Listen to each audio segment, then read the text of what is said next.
what is your read on the Kyle Dubas status and his future here in Toronto? Well, it's quite a bombshell today, to be honest. This is the first time I'd heard Kyle talk about some of the stuff he's, had to deal with his family, and it introduces an element, I suppose, that I hadn't been calculating into this. And so I honestly, my understanding too is I think there's a few people surprised, elsewhere in the Leafs front office about all this. So it's hard to know where this all goes. The one thing Kyle did say that might have been lost in kind of all the revelations during his media availability is that, it's something he expects to play out over a couple of days. So, I don't necessarily think this is going to drag on for a long period of time, but obviously there's some hard conversations happening in Kyle's own household, but then obviously the Leafs front office too, as they figure out what this is going to look like going forward.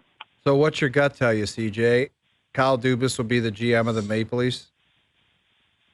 That's kind of where I'm leaning, but I don't want to just assume too much. I don't have any insight into the specifics of, how hard it was on his family, and maybe this will be we've seen other people do this before, right? It's not the exact same circumstances, but Mark Bergevin walked away from the Montreal Canadiens. Paul Maurice walked away from the Winnipeg Jets as their head coach because of the strain, that the job had placed on their lives working in those markets. And I think it's not unreasonable to think that, it's been difficult to work here in Toronto. So my gut tells me, yes, he's back just because he's so tied to everything that's happened here.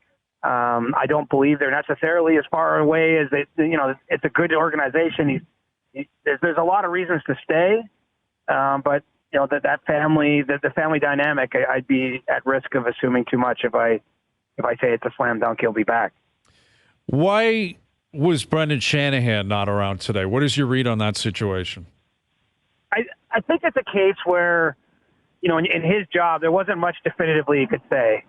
And so I don't mind that in the sense that, okay, if he waits a couple days until this gets shaken loose, until there's clarity on what's going to happen with his GM. I mean, I don't know that a whole lot could have been needed there. I also did like what Dubas said right off the top. He said, I don't need anyone to deflect, or he doesn't need a shield. I mean, at this stage, he's 5 years in as a general manager, and obviously a couple more beyond that as the assistant GM. I mean, the team that's in place here is there because of decisions he's made and that he's been responsible for. And so, I don't mind not having the president there to answer for the sort of personnel move aspect of it. And then, I think in due time, we'll get some clarity from Shanahan on, the front office itself.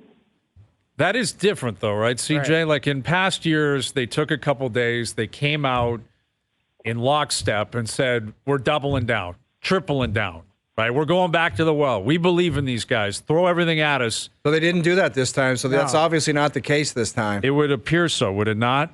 Like, should we not be bracing for some sort of change, whether it's Dubas or Keefe in particular? Yeah, or Shanahan, possibly. We should be bracing for a bomb and potentially multiple bombs. I mean, I'm sure the audience has only moderate interest in hearing about my day, but I've been around a lot of these breakdown days, locker cleaner days, call them what you will. This is the by far, I don't even know what second place would be the most unusual day I've spent down there. I mean, it was 6 In what hours. sense, CJ?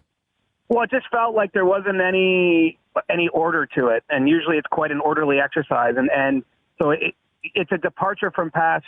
Yes, because normally it would be Dubas and Shanahan sitting together there taking questions. It was a departure just, and it was stretched out over many numbers of hours. It just feels like a lot is up in the air. It speaks, I think, to kind of where they're at as an organization. I mean, they're hour by hour right now. I mean, we can say with certainty that they don't know who their GM is next season as of right now. And obviously there's a whole bunch of, the summer's coming quick because, a product of playing into the second round, it's mid-May. And July 1st isn't that far off, and there's a lot of business to be done. And so I just felt like there's still a lot of moving parts here. And so, yes, I think it is clear that we should be bracing for something because, even if Kyle Dubas himself comes back, I mean, this is the first time that I'm aware of he's been on the record even contemplating, trading one of his core 4 or core 5, however you view that. But he didn't just say that. He said that everything's on the table if he's back, that which I think is the only way to proceed myself. I mean, I'm quite comfortable with them sticking with Kyle Dubas. I think he's earned the opportunity to stick around, but especially because he's finally moved off the idea that the core of the team is untouchable. I think at a certain point you've really got to try to do it a different way, and it sounds like he wants to do it a different way if he is back.